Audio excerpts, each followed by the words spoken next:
Yang paham tentang proteksi asuransi itu lebih sedikit lagi. Yang paham finansial aja baru 6 dari 10. Yang paham asuransi masih sangat sedikit. Padahal asuransi itu fondasi penting supaya kita bisa punya masa depan yang tenang dan sejahtera. Nah, berangkat dari ide tersebut, kita terpikirlah membuatkan program cuap bareng Prudential. Karena konten creator kan semakin banyak ya, dan kita semua senang juga melihat konten-konten kan di sosial media gitu ya. Indonesia tuh kita sehari-hari mengkonsumsi konten di sosial media tuh bisa 6 jam loh sehari. Ngaku, siapa yang di sini bisa 6 jam sehari scrolling? Ngaku, ya kan? Nah, karena itulah kita terpikir, gimana ya caranya bikin konten-konten yang bisa lebih edukatif, lebih bermanfaat, dan hasilnya juga benar-benar bisa lebih jangka panjang. Apa yang bisa kita gunakan supaya bukan hanya seru-seruan melihat TikTok gitu ya, tapi benar-benar bisa menjadi influence yang baik, lebih positif. Karena itulah kita buat cuap bareng Prudential. Harapannya teman-teman konten creator yang datang hari ini bisa juga membagikan konten-konten tentang finansial. Kita siapkan konten-konten yang bisa dibagi, dan kita dengarkan juga sharing gimana sih cara membuat konten-konten supaya konsisten, sehingga konten-kontennya bukan hanya konten yang seru dan banyak viewernya, tapi juga bisa lebih mendidik dan lebih bermakna buat komunitas kita juga di Indonesia. Itu latar belakangnya. Jadi mudah-mudahan hari ini teman-teman konten creator semua Pontianak bisa belajar banyak ya dari Kak Marian, dari Kak Putput, nah, dan belajar juga lebih kenal tentang Prudential.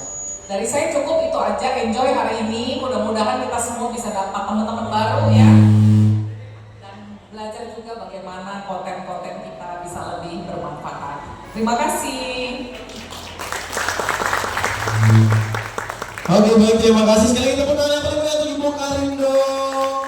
Seperti yang telah saya sampaikan tadi ya, yang telah disampaikan oleh Ibu Karin juga, hari ini kita diajak untuk bagaimana caranya membangun personal branding, membuat sebuah konten yang tentunya itu akan bermanfaat, bukan hanya reward aja, tapi untuk masa depan, untuk setahun, 2 tahun, bahkan 10 tahun ke depan, itu impactnya pasti akan terasa ketika kita mulai konten dari sekarang. Baik, tentunya untuk belajar personal branding dan konten branding di sosial media, kita akan ngobrol-ngobrol bareng dengan salah satu influencer atau content creator, yang dimana beliau juga adalah co-founder dari TS Media, yang dimana ini juga ceritanya beliau ini berangkat dari passion atau hobi, yaitu Kak Merian Rumantir ini. Beliau bersama temannya Kak Luna Maya, awalnya itu mereka hobi traveling, sampai akhirnya mereka membuat video yang tentunya akan pastinya disukai oleh audiens mereka, sampai akhirnya passion dan hobi ini menjadi sebuah bisnis model yang sedang dijalankan oleh Kak Merian dan juga Kak Luna Maya ini. Baik, tentunya kalau saya cerita sepertinya kurang percaya kalian ya. Kita langsung undang aja orangnya, langsung saja kita berikan tepuk tangan yang paling meriah untuk Kak Merian Rumantir. Halo. Oh, udah Bang. Iya, berdua aja. Oke. Halo, selamat sore semuanya. Oke Kak Merian, sebelum kita tanya-tanya nih ke pertanyaan yang berat-berat, gimana Pontianak? Iya, ini aku pertama kali Pontianak, baru banget nyampe tadi pagi. Cuman ntar abis ini pulang langsung, jadi mungkin belum sempat nyobain makanan-makanannya, jadi mungkin next time harusnya spend lebih lama di sini. Gak nyangka ternyata cukup modern ya, banyak tempat-tempat kayak gini. Ini rasanya nggak kayak lagi di Pontianak, ini rasanya kayak lagi di kota besar aja di Indonesia. And ini lihat ramai banget. Ini kan berarti kompak sekali ini pada cuap Prudential community-nya, jadi I'm very happy to see. Dan juga mungkin ada beberapa dari Friendsivity juga. Terima kasih Mbak Karin, kita dipercaya lagi di tahun kedua TS Media bekerjasama dengan Prudential, di mana kita banyak bikin roadshow keliling Indonesia dan ketemu dengan teman-teman seperti kalian ini. Oke, baik, tepuk tangan dulu untuk Kak Merian. Kak Merian, panggilan akunnya Kak Mer kali ya? Biar Iya, panjang. yang pendek aja Kak. Kak Mer ya? Oke. Kak Mer udah tahu belum cara menyapa orang-orang Pontianak? Kita kita ajarin. Caranya gini. Halo budak-budak Pontianak. Nah, coba. Bukan bunda-bunda yang laki-laki tidak merasa terpanggil berarti. Budak-budak. Budak-budak itu artinya teman-teman. Nah, coba Mary. Halo budak-budak Pontianak. Iya. Halo budak-budak Pontianak. Bisa ya. Kayak lagi Malaysia ya. Iya, memang kurang lebih sama-sama bahasa Melayu soalnya. Karena budak Pontianak ini bala-bala. Bala-bala itu gue. Balak. Enggak pakai K. Dikit ya K nih. Balak. Oke, nanti kita baca ya. Lama nih untuk membaca balak ini. Iya. Balak itu artinya apa ya? Keren, jago. Nah, Makanya bala salah benar. Oh iya.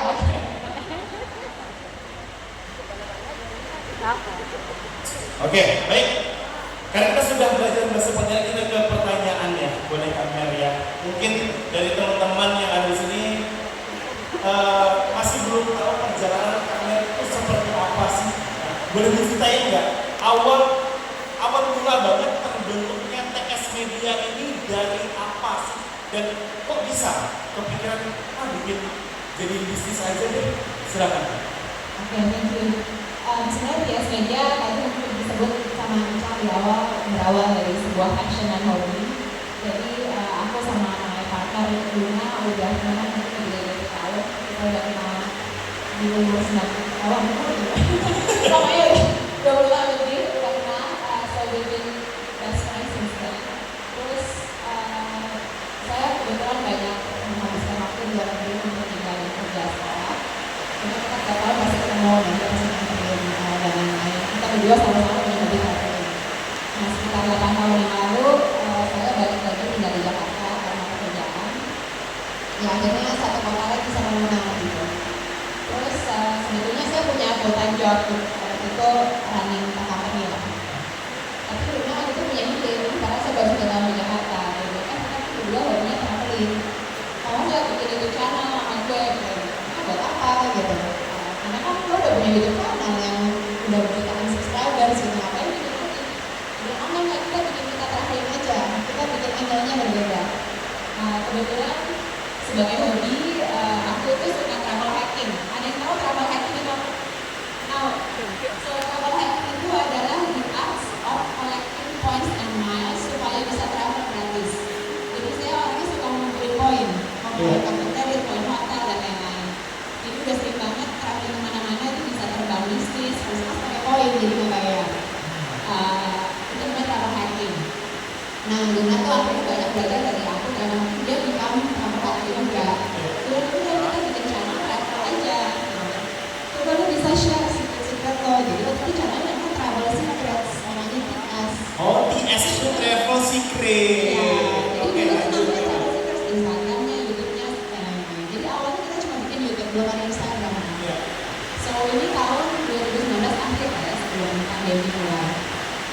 Berarti kita pergi misalkan kota pertama kita sempat di Jepang, cuma pakai kamera yang kecil. Ada kalau konten kreator di sini kita kamera yang di DJI itu yang kecil banget yang cuma gini doang. Iya. Jadi kita udah pakai kamera itu nggak bawa film sama sekali.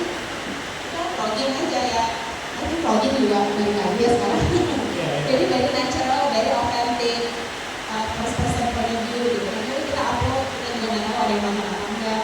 Jujur waktu kita bikin Travel Secrets, of course dari nol ya, dari nol subscriber. Iya. Waktu itu mungkin yang nonton video pertama mungkin cuma 500 orang, 1000 orang gitu. Tapi dikit banget, karena udah dari naik. Nah, itu dia baru saya mau ngomong. Karena sudah ada Luna Maya, tapi video masih Kan belum belum, kan channelnya belum discoverable gitu. Iya. Tapi ya udah namanya juga hobi ya, kalau orang hobi kan ekspektasi nggak yang harus gimana banget. Yang penting kita menikmati, mudah-mudahan kita menikmati.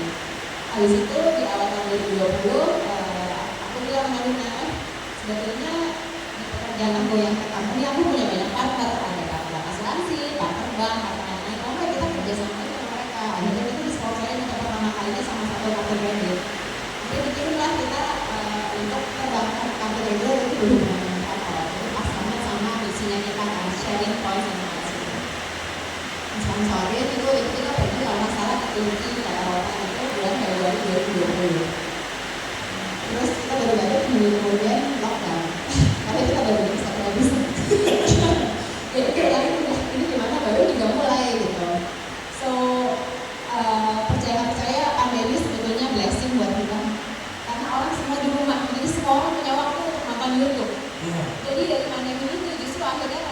menjadi naik trafficnya. Yang tadinya kita cuma 1.000 subscriber, 10.000, akhirnya kan sempat lockdown nggak boleh kemana-mana ya. Cuma sekarang aku boleh ngaku, dulu kita agak bandel, kita berdua masih ke rumah masing-masing. Jadi kita tetap keluar rumah, akhirnya kita bikin namanya dulu TIAS Talk, sekarang adalah anchor program juga di TIAS Media. Podcast yang dari rumah lewat Zoom, kita interview teman-teman gitu kan. Tapi kita konsisten tuh bikinnya. Jadi dalam seminggu mungkin kita shoot bisa 2-3 episode. Karena kan Luna lagi nggak syuting film, aku juga lagi nggak ngantor gitu. Jadi kita ada waktu untuk bikin dan memang konsisten kita bikin tanpa ada harapan apa-apa. Yang penting kita bikin aja upload gitu. Itu lewat Zoom? Lewat Zoom. Terus itu actually bikin lumayan naik. Abis itu udah mulai longgar dikit, waktu itu kita udah boleh keluar, tapi harus jauh-jauhan, kan nggak sih? Outdoor. Ya udah kita kan kita berdua akhirnya nggak bisa diem, suka adventure. Tapi nggak bisa, belum berani naik pesawat. Ya udah, abis itu kita kalau di Jakarta tuh ada daerah Sentul, kalau ada yang familiar dengan daerah Sentul, sekitar 1 jam dari Jakarta itu ada gunung, jadi kita trekking. Trekking itu udah nggak ada orang ya, jadi cuma kita bertiga, sahabat-sahabat kita, bikinlah konten trekking. Nah dari trekking itu, traffic kita naik banget. Ternyata orang terinspirasi kalau gue bisa keluar rumah tanpa ketemu banyak orang. Mungkin traffic kita dari yang tadinya cuma 10.000 subscriber naik sampai 200.000 subscriber dalam 2 bulan. Wow, 2 bulan 200.000 subscriber, keren banget. Cepet banget. Ya udah kan kalau kayak gitu jadi semangat ya. Semangat. Habis itu mulai dapat sponsor dari brand. Jadi mulai bisa dimonetize tuh, habis itu akhirnya dilirik sama investor, dapat investasi kecil lah, itu menjadi modal kita. Akhirnya kita tahun depannya kita memutuskan kayaknya nggak semua orang itu suka travel, tapi kita bisa menjadikan ini sebuah media lifestyle. Jadi kita rebrand dari Travel Secret menjadi TIAS Media. Akhirnya kita nggak cuma travel, jadi ada olahraga, ada culinary, ada talk show gitu. Tapi kita tahu target kita waktu itu kemudian milenial, banyak kan milenial yang juga Gen Z. Udah itulah bagaimana TIAS Media lahir. Keren banget, tepuk tangan dulu dong. Wow, aku ambil satu poin. Kita sudah punya privilege sekalipun, di situ sudah ada nama besar namanya. Ternyata masih struggling banget ya dengan akun yang dari nol itu. Ya belum tentu kan, semua ada bermula dari awal. Karena kan orang juga harus percaya ini apa channel baru lagi gitu loh.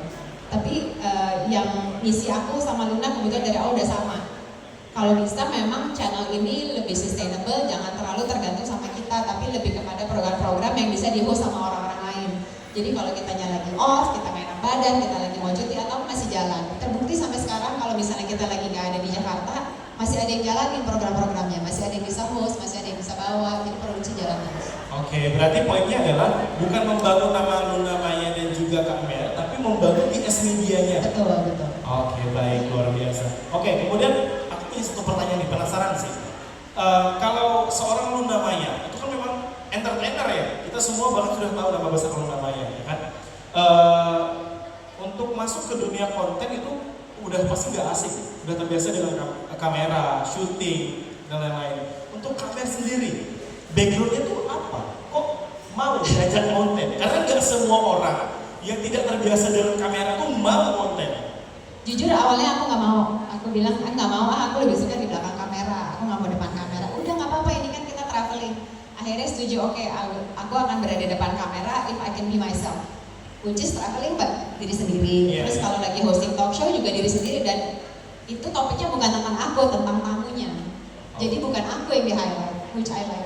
Jadi perjanjiannya di situ. Terus kalau background memang kebetulan my background memang banyak di marketing communication dan branding. Jadi memang biasa ketemu orang, cuma nggak biasa yang harus hosting atau presenting, ya itu akhirnya kan latihan sendiri lah ya. Oh iya, oke. Berarti alasannya kenapa mau menerima, asal aku bisa jadi diri sendiri, gitu ya. Oke. Kemudian ini Kak, kalau bisa dibilang TIAS ini kan berawal dari hobi. Kemudian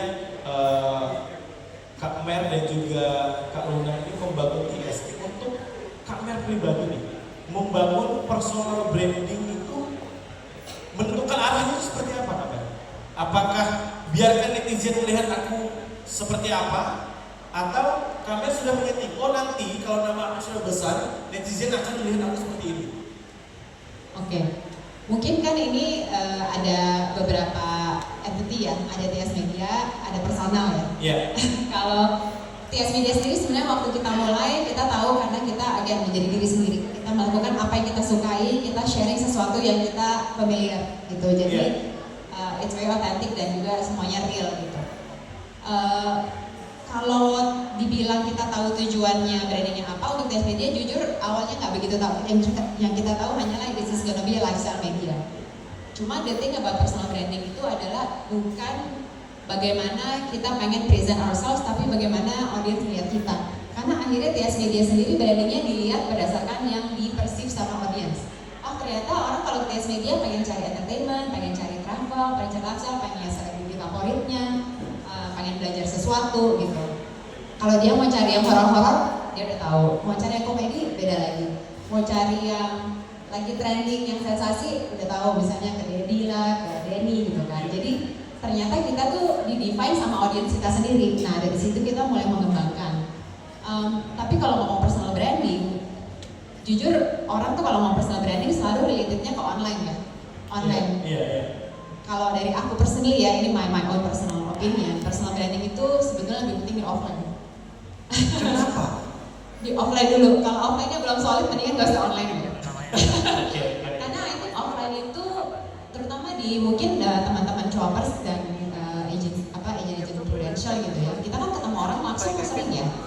Kalau kita terlalu sibuk ngurusin online branding duluan, tapi offline-nya kita belum solid, I think orang jadi nggak believe kan. Kita kan sebenarnya mau gain trust orang tuh dari orang yang kita kenal, dari kita yang kita ketemu tiap hari, dari teman-teman, dari keluarga, dari misalnya teman-teman ibu sekolah, bapak-bapak sekolah. Jadi yang penting kitanya dulu sebagai pribadi kita likable nggak sih gitu in real life, benar nggak sih? Karena bisnis yang kita jalani, pekerjaan kita jalani semua kan referral based kan. Apakah kita percaya sama itu orang? Apakah itu orang benar orangnya baik, jujur dan lain-lain?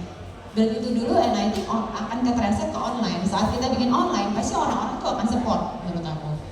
Terus zaman sekarang, mungkin siapa di sini yang ngerasa kalau untuk viral, followersnya harus banyak? Ada, berarti udah tahu kan? Jadi yang dicari itu sebetulnya bukan followersnya gitu. Yang dicari itu sebetulnya ada content idea-nya, authenticity-nya, sama trust-nya orang gitu. Kalau ada yang pernah dengar, ada satu buku namanya Find Your 1000 True Fans. Itu kalau nggak salah nama authornya Kevin Kelly. Jadi yang paling penting adalah find your 1000 true fans. Nah, true fans itu apa? True fans ini adalah orang-orang yang selalu percaya dengan konten-konten yang nggak usah konten deh, apapun yang kita ceritakan. Kalau kita lagi jualan apa, dia akan beli. Nggak usah 1000 deh, 1000 susah, 100 aja. Kebayang kalau kita punya 100 true fans, kita jualan satu barang 10.000, itu dapat 10 juta loh. Kalau dia selalu beli apa yang kita tawarin, benar kan? Itu aja. If you have that true fans, numbernya terserah kalian. Cuma dia nggak usah ngincar mau 100.000, 1 juta, nggak usah. And then mereka believe in you as your own community, as your own circle. Itu pasti akan melebar ya, kan dari I think bisnis modelnya Prudential sendiri kan berasal dari itu kan, dari leader-leader yang mempunyai kepercayaan yang akhirnya bisa berkembang. So don't worry about quantity menurut aku, yang penting about authenticity dan juga quality. Oke, baik. Kemudian Kak Mer, ini kan teman-teman di depan ini semuanya konten kreator ya kan? Saya juga penasaran nih, Kak Mer dan Kak Luna, itu di titik apa atau di kondisi TS itu seperti apa? Bahwa menyadari bahwa, wah ini passion kita atau hobi kita bisa jadi bisnis nih. Itu di kondisi yang seperti apa? Sebenarnya kan tahu jadi bisnis kalau udah ada duitnya. Iya, betul. Cukup clear lah ya. Soalnya kalau cuma dari engagement doang tapi nggak ada duitnya kan namanya bukan bisnis. Itu namanya popular likability aja gitu. Of course dari bagaimana kita bisa mendapatkan revenue. Kalau aku melihatnya dari situ sih, bisa bisnis dan juga bisa membuka lapangan kerja baru. Karena kan akhirnya tim kita juga growing, kita bisa makin solid, kita akhirnya bisa makin stabil gitu. Dan itu menjadi sesuatu operational business. Oke, kemudian pada saat perjalanan itu pasti ada yang namanya momen trial and error atau momen-momen gagal, meskipun sudah ada investor atau brand yang masuk, pasti akan ada momen gagal. Caranya untuk menghadapi masalah itu seperti apa? Kalau dibilang momen gagal, trial and error sampai hari ini juga masih kok. Karena kan mungkin karena bisnis kita ya tipe bisnis kita dinamikanya berubahnya cepat banget. Trennya berubahnya beda banget. Apa cepat? Fashion aja tiap season berubah. Media itu bisa tiap minggu berubah. Yang kita lihat adalah di awal-awal kita buka as a company itu tahun 2020-an ya. Itu kan masih pandemi, orang mungkin masih agak di rumah sampai WFH 2022. Itu trennya adalah YouTube long form itu masih laku. 2023 berubah, habis itu Instagram yang naik. 2024 berubah, TikTok yang naik. Jadi kita aja ngeliat ini aja platformnya berubah-berubah. Terus konten yang disajikan berubah dan bisa weekly gitu. Jadi kalau bilang ada error setiap minggu kita harus melihat trennya seperti apa. Dan kita juga banyak nyoba, banyak gagal juga gitu. Jadi kita juga act as a media itu lebih kayak TV kali ya. Jadi kita punya program macam-macam. Kalau memang program berhasil ya udah di cancel, kita bikin apa lagi yang baru. Oke, berarti bagaimana cara kita beradaptasi ya? Nah kemudian aku lihat beberapa konten kalian juga kan nggak cuma satu aja. Ada konten travel hacks, kemudian marathon journey, ada tentang finance, iya, atau tentang finance, kemudian juga tentang kesehatan dan banyak banget macamnya. Itu kan karena mengikuti tren juga, benar nggak? Atau tidak? Ikuti tren nggak sih? Sebenarnya I just follow what I like aja. Kalau dari personal sendiri, kan nggak mungkin juga aku share sesuatu yang aku nggak tahu deh. Bukan sesuatu yang aku nggak jalanin gitu. Kebetulan memang lagi merintis bisnis, so mungkin dilihatnya sebagai entrepreneur gitu. Terus suka olahraga, jadi dilihatnya sebagai sports enthusiast dan I truly memang suka olahraga gitu. Dan memang mengutamakan kesehatan. Kalau tentang finance sebenarnya lebih apa yang aku udah belajar, aku sharing. I'm not the expert, tapi I'm not an expert in anything. Kayaknya bahaya kalau bilang expert suatu hal ya, itu berarti kan stop belajar ya. Kayaknya saya selalu learner di segala hal gitu. Jadi sebenarnya apa yang aku share itu nggak ada yang sengaja mau bikin ini karena tren, tapi karena kebetulan itu yang aku lagi tekunin, aku lagi konsisten belajar, jadi itu yang aku bisa share. Gitu. Oke, baik, berarti dasarnya adalah karena itu aku pengen bikin apa ini lah.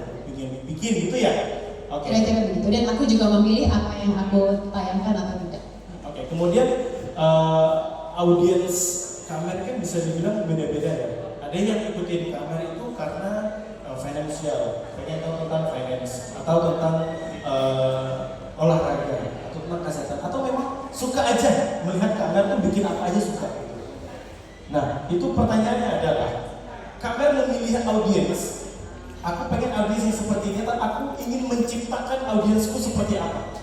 Oke, mungkin kita balik ke formula konten personal branding ya.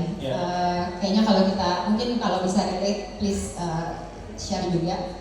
Mungkin ada 3 hal kalau bisa kita share. Kalau kita bisa share salah satu atau 3-tiganya bagus. Yang pertama mungkin kita harus bisa menawarkan value.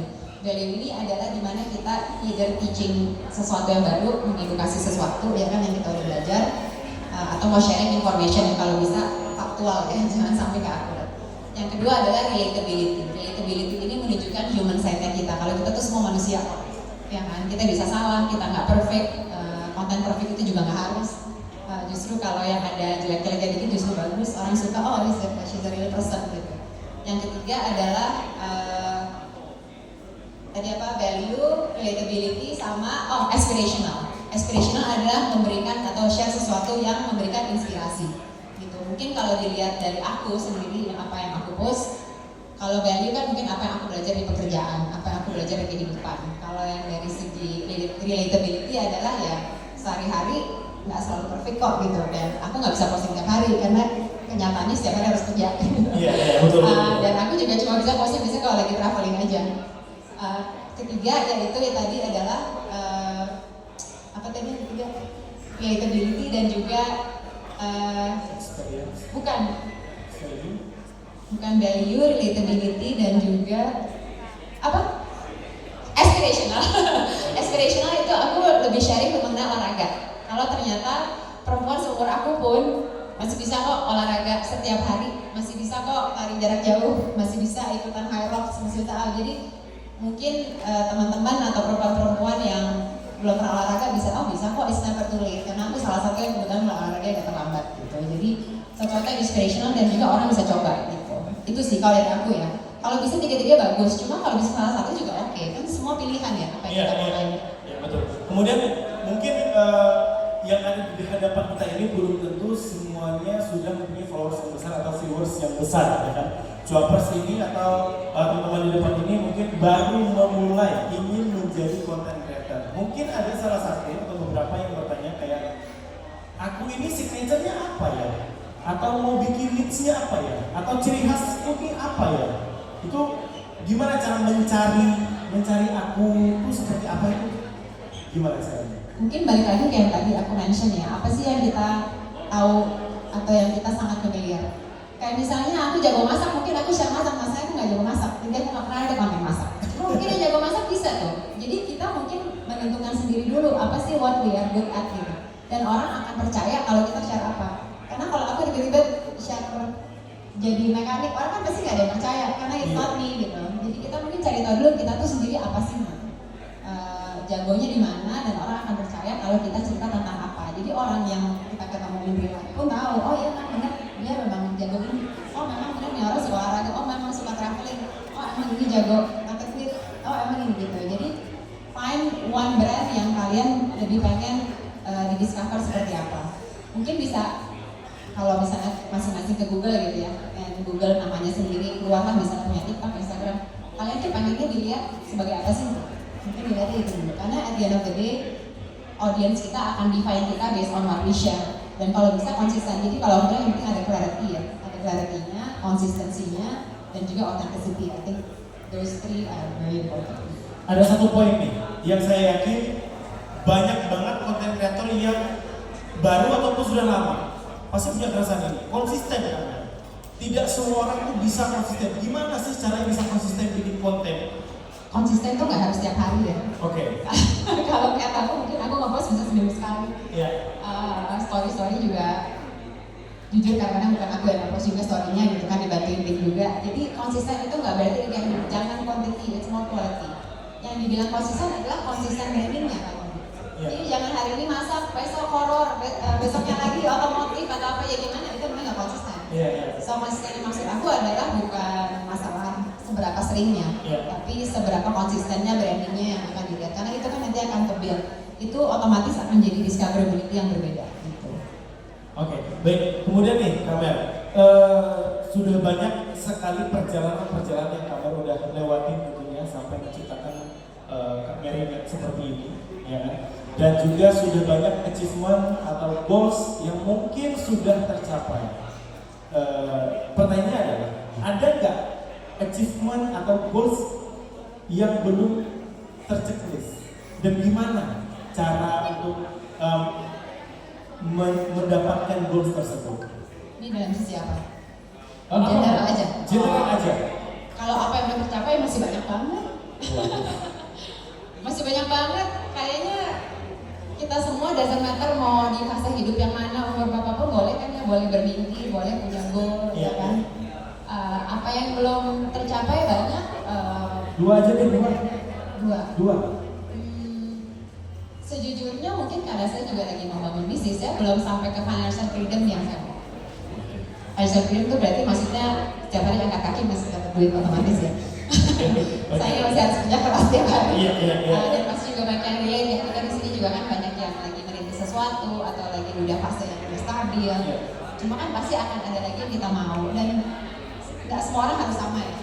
I think aku sangat percaya bahwa cita-cita atau angka yang kita coba raih itu journey-nya itu sebenarnya bukan, cukupnya tuh harusnya bukan di angka, cukupnya harusnya di feeling. Perasaan kita udah cukup. Hari ini aku ngerasa cukup, aku udah ngerasa cukup. Cuma apakah udah di goal yang aku mau? Belum. Cuma setiap hari ada kok aku ngerasa cukup. Jadi yang penting ada bersyukurnya. Ngomong financial juga kan, ini juga sesuatu yang menurut aku juga berubah-ubah ya. Kayaknya di setiap umur juga goal kita bisa berubah. Waktu kita 20-an, goal angkanya pasti beda dengan 30-an dan 40-an. Dan itu boleh gitu berubah. Kan mimpi gratis ya guys, jadi boleh seperti apapun. Gitu. Cuma memang kadang-kadang harus disesuaikan dengan kemampuan kita di fase hidup kita yang mana. Oke, berarti kalau boleh aku tangkap, bagaimana caranya kita tuh explore apa yang kita bikin, apa yang kita pelajari setiap harinya.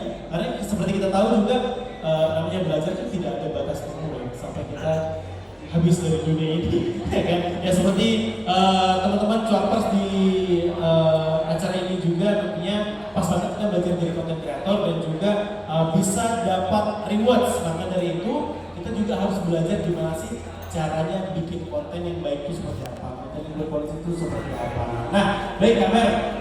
Sebelumnya aku pengen thank you dulu untuk sharing yang udah terbuka untuk kembali. Thank you.